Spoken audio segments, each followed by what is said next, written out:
नमस्कार, मधुच किचनमध्ये आपले स्वागत.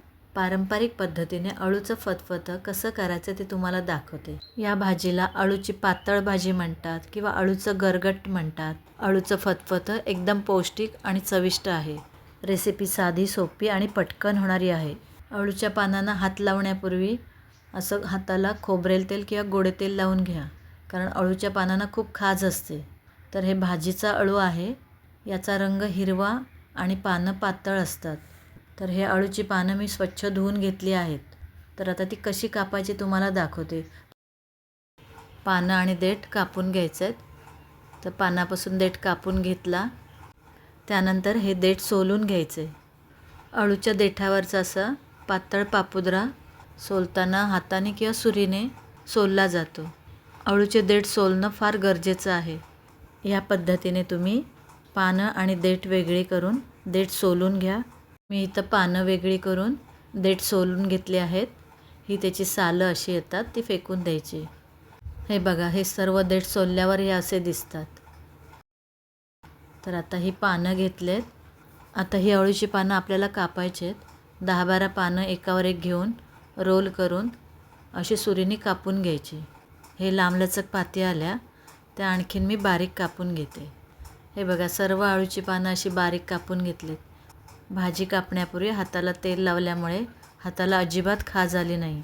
आता हे अळूचे देठ आहेत ते थोडे थोडे एकत्र करून बारीक कापून घ्यायचे. अशी अळूची पानं आणि देठ बारीक कापून घ्यायचे.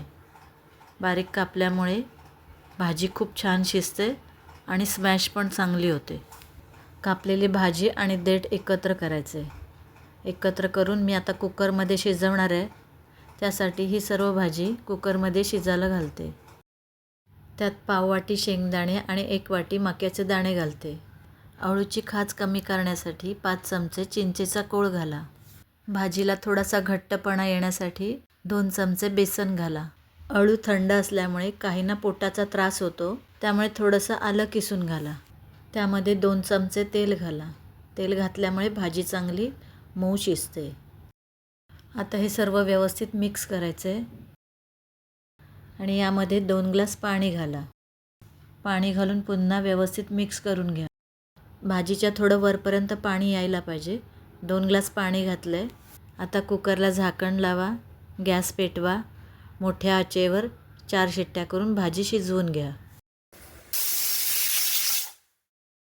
4 शिट्ट्या झाल्या. कुकर पण आता थंड झालं आहे. कुकर उघडून बघते. कुकरचं झाकण काढल्यावर लगेच सुगंध पण खूप छान आला आहे. भाजी पण खूप छान शिजले. या शिजलेल्या अळूला फोडणी देण्यासाठी गॅस पेटवला आहे. पसरट असं भांडं ठेवायचं. त्यामध्ये 3 चमचे तेल घालते. तेल गरम झालं आहे. यामध्ये 10 ते 12 ठेचलेल्या लसूण पाकळ्या घालते. तेलात लसूण चांगली परतून घ्यायची. मध्यम आचेवर गॅस ठेवा म्हणजे फोडणी करपणार नाही.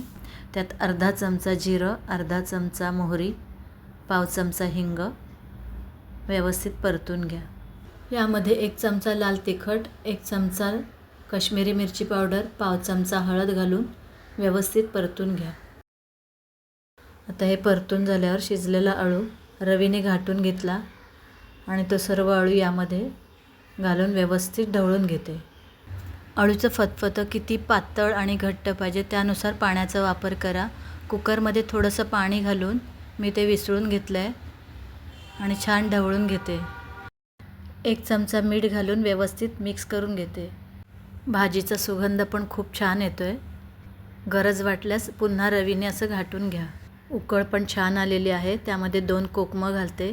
कोकमची चवसुद्धा खूप छान लागते. अळू शिजवताना आपण चिंचेचा कोळ वापरलाच होता, त्यामुळे 2च कोकमं घातलेत. थोडा चवीपुरता गूळ घालते. 2 चमचे ओलं खोबरं घालते. यामध्ये मी शेंगदाणा, मका घातला आहे. मका घातल्यामुळे लहान मुलं पण ही आवडीने भाजी खातात.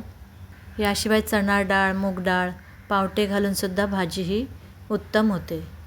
हे अळूचं फतफतं नाचणीची भाकरी, तांदळाची किंवा जोंधळ्याची किंवा चपातीबरोबर एकदम भारी लागते. खूप टेस्टी लागते. ही भाजी अशी नुसती खायलासुद्धा खूप छान लागते. पारंपरिक पद्धतीने आंबट, गोड, तिखट असं हे अळूचं फतफतं आपलं तयार आहे. यामध्ये भरपूर कॅल्शियम, आयर्न आहे. ए आणि सी विटॅमिन्स आहेत. पावसाळ्यामध्ये ही भाजी भरपूर येते.